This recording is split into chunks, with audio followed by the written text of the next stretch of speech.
News కు స్వాగతం. ముందుగా హెడ్లైన్స్. ముంబై మెట్రో కోచ్లో పొగలు, ప్రయాణికులు ఉక్కిరిబిక్కిరి.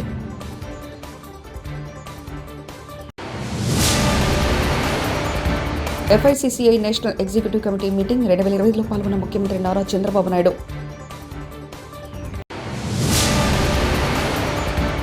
వైఎస్ఆర్సీపీ కేంద్ర కార్యాలయంలో వైఎస్ జగన్ అధ్యక్షతన పార్టీ విస్తృత స్థాయి సమావేశం.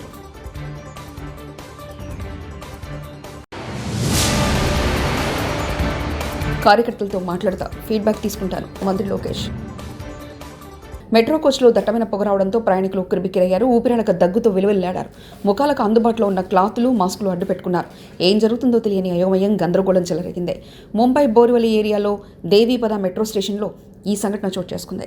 వెస్టర్న్ ఎక్స్ప్రెస్ హైవేపై ఒక ప్రైవేట్ బస్సు మంటల్లో చిక్కుకోవడం, అదే సమయంలో దేవీపద మెట్రో స్టేషన్లో రైలు ఆగడంతో పొగలు ఒక్కసారిగా కోచ్లోకి ప్రవేశించడంతో ఈ పరిస్థితి తలెత్తింది. ఇందుకు సంబంధించిన వీడియో ఇప్పుడు వైరల్ అవుతుంది. 10 ఏళ్ల కేసీఆర్ పాలనపై 18 నెలల మా పాలనపై చర్చ పెట్టండి.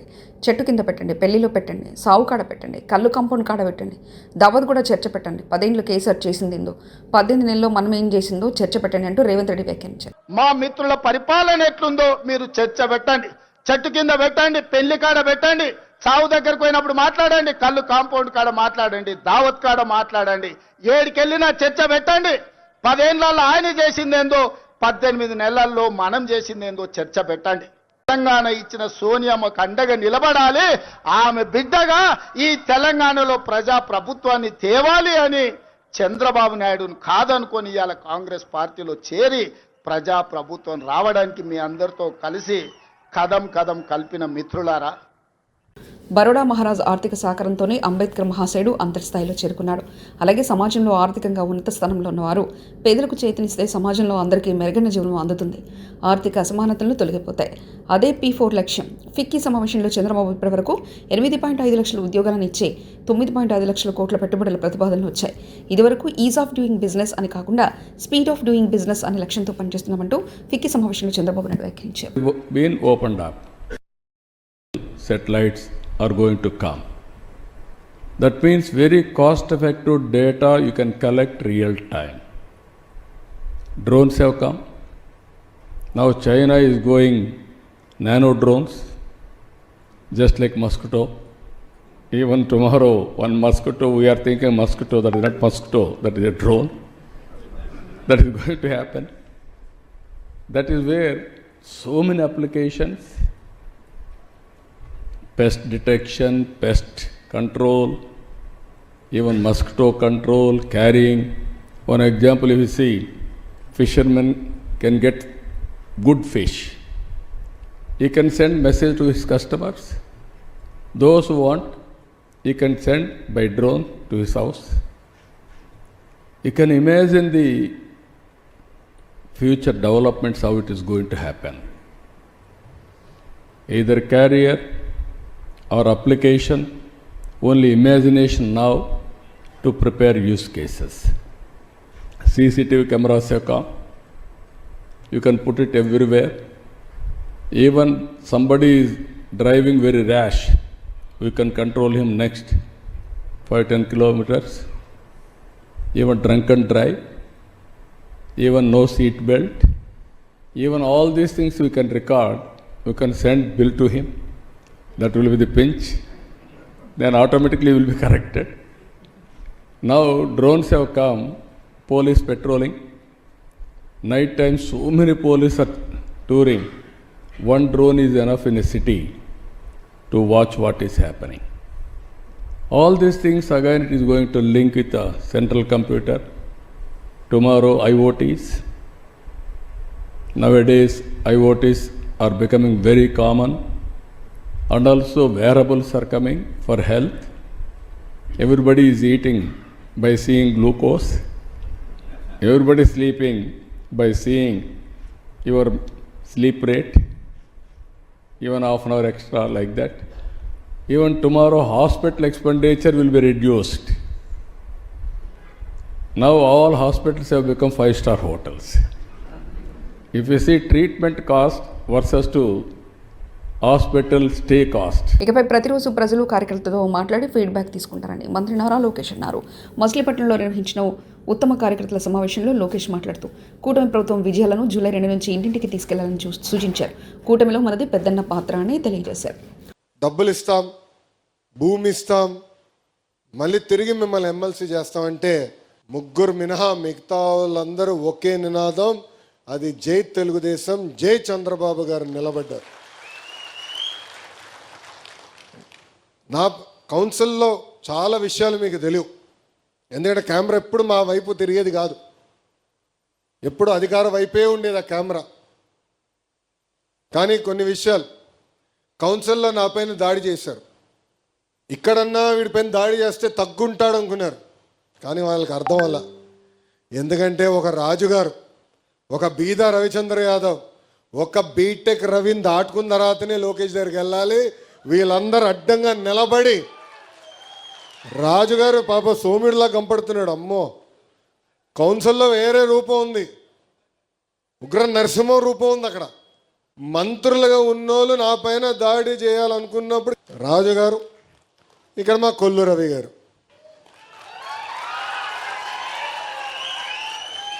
నేను రవణకి ఎప్పుడు ఒక మాట చెప్పాను, అన్న నువ్వు చాలా స్లో అన్నా అని.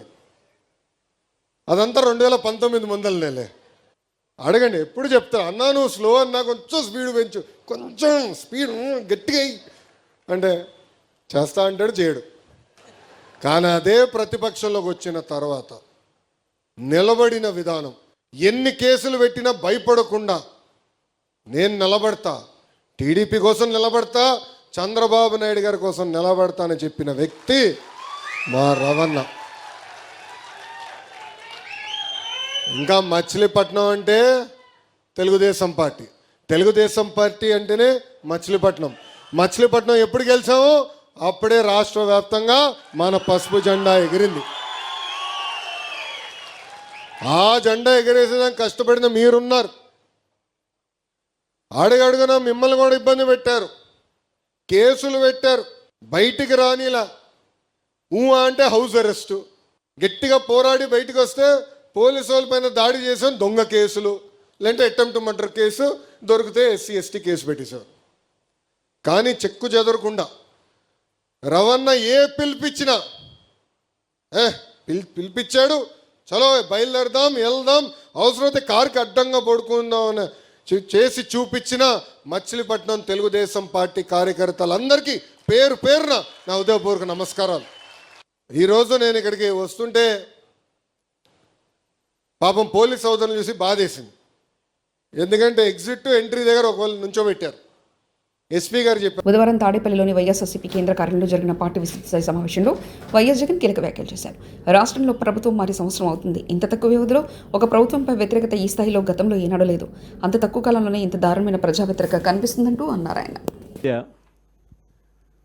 తేడా అన్నది ప్రస్ఫుటంగా ప్రజలకు అర్థమయ్యేట్టుగా ఈ సంవత్సర కాలంలోనే పాలన చూస్తే ఎవరికైనా కూడా ఇట్టే అర్థమయ్యే పరిస్థితి, వ్యత్యాసం అన్నది ఈరోజు ప్రతి ఒక్కరికి కూడా తేడా తెలుస్తూ ఉంది. మన 5 సంవత్సరాల మన కాలంలో ఎప్పుడూ ఇంతకు ముందు జరగని విధంగా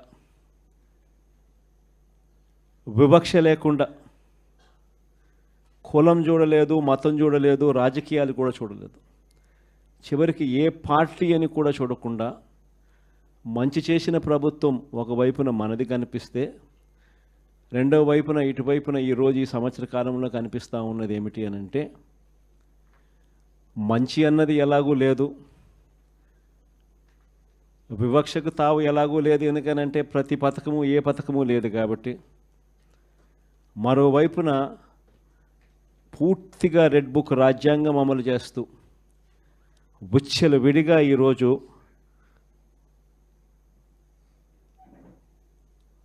అన్యాయాలే కనిపిస్తూ ఉన్నాయి. మన ప్రభుత్వంలో ఎప్పుడూ చూడని విధంగా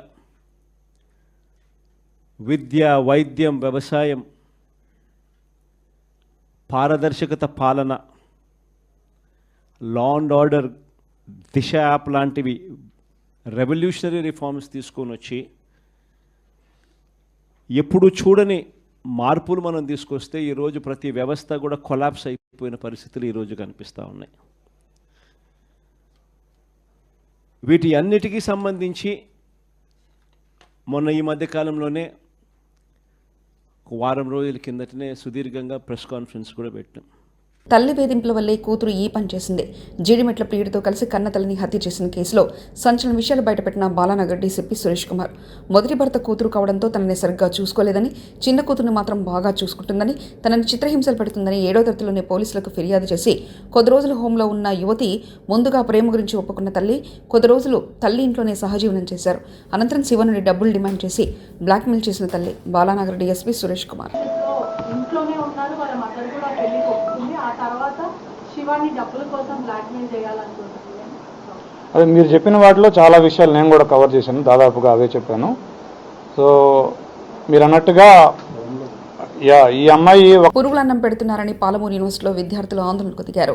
మహబూబ్ నగర్ జిల్లా పాలమూరు యూనివర్సిటీలో విద్యార్థులకు నాణ్యమైన భోజనం అందించలేదని యూనివర్సిటీ గేట్ ముందు కూర్చొని ఆందోళన. యూనివర్సిటీలో చదివే నిరుపేద విద్యార్థులకు సరైన వసతులు కల్పించడంలో ప్రభుత్వం విఫలమైందని ఆవేదన చెందుతూ మెనూ ప్రకారం భోజనం పెట్టడం లేదని, నాణ్యత లేని వండిన అన్నం గేటు ముందు పెట్టే వీసీ గార్డెన్ పట్టించుకోవట్లేదని ఆందోళన చేశారు.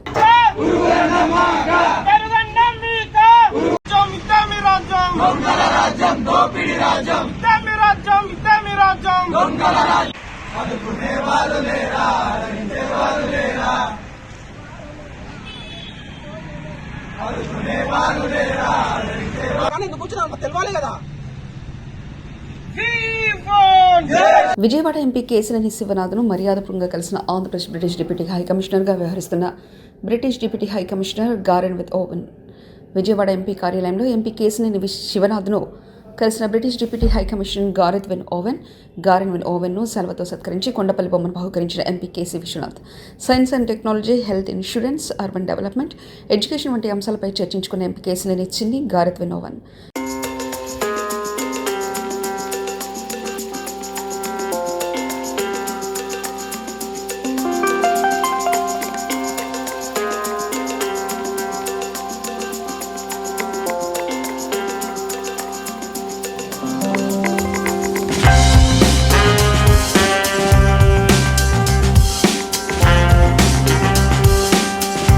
విద్య చాలా ప్రధానమైంది. విద్యతో ఎన్నో సాధించవచ్చు. కాంగ్రెస్ పార్టీ రాజీవ్ గాంధీ ప్రధానిగా ఉన్నప్పుడు ఆంధ్రప్రదేశ్లోనే కాదు భారతదేశమంతా ప్రతి గ్రామంలో ప్రాథమిక పాఠశాలను ప్రారంభించడం జరిగింది. ఏపీలో 35,000 ప్రాథమిక పాఠశాలను కాంగ్రెస్ హయాంలో ఏర్పాటు చేశారు. విద్యకు చాలా ప్రాధాన్యత ఇచ్చాం. పాఠశాలను ఏర్పాటు చేయడమే కాకుండా మధ్యాహ్న భోజన పథకం తీసుకొచ్చిన ఘనత కాంగ్రెస్ పార్టీదే. కేంద్ర మాజీ మంత్రి, కాంగ్రెస్ పార్టీ సీనియర్ నాయకుడు ప్రెస్ కాన్ఫరెన్స్. ఈ రోజు పత్రికా స్వేచ్ఛ అనేది ఈ రోజు లేదు, ఆ రోజు ఉండింది. ఇందిరాగాంధీ గొప్ప నాయకురాలు, ఆమె వాళ్ళు చెప్తారు ప్రజాస్వామ్యాన్ని కూలీ చేసింది. మోడీ ప్రభుత్వం కూలీ చేస్తా ఉంది, మన కళ్ళ ముందే చూస్తున్నాం. ఏంటిది? మరి ఎవడైనా చేస్తాడా? గిరిజనుల పురుషాంగాలు ఎప్పుడైనా చరిత్రలో మనం విన్నామా? ఈ రోజు పురుషాంగాలు వస్తున్నారే. ఇదే ప్రజాస్వామ్యం అంటే?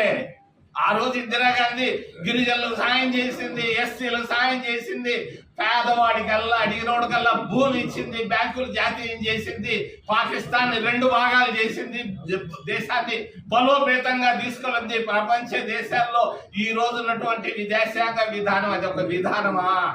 ఆ రోజు ఆమె లౌకిక శక్తులన్నింటినీ కలుపుకుంటూ ఆ రోజు తీసుకొచ్చింది నాన్ అలైన్డ్ మూమెంట్ అని. అమెరికా వాళ్ళకి అగెనిస్ట్ గా తీసుకొని వచ్చింది. మరి అటువంటి ఇందిరాగాంధీని విమర్శించే హక్కు భారతీయ జనతా పార్టీకి మరి ఎవరికి లేదని తెలియజేస్తూ అరెస్టులు చేశారు. వెంకయ్య నాయుడు అంటారు. ఈ రోజు ఎంతమందిని అరెస్ట్ చేస్తున్నారు మీరు? ఎంతమంది? ముంబై మెట్రో కోచ్లో పొగలు, ప్రయాణికులు ఉక్కిరిబిక్కిరి.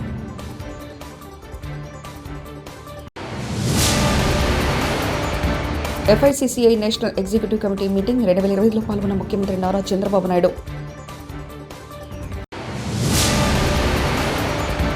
వైఎస్ఆర్సీపీ కేంద్ర కార్యాలయంలో వైఎస్ జగన్ అధ్యక్షతన పార్టీ విస్తృత స్థాయి సమావేశం.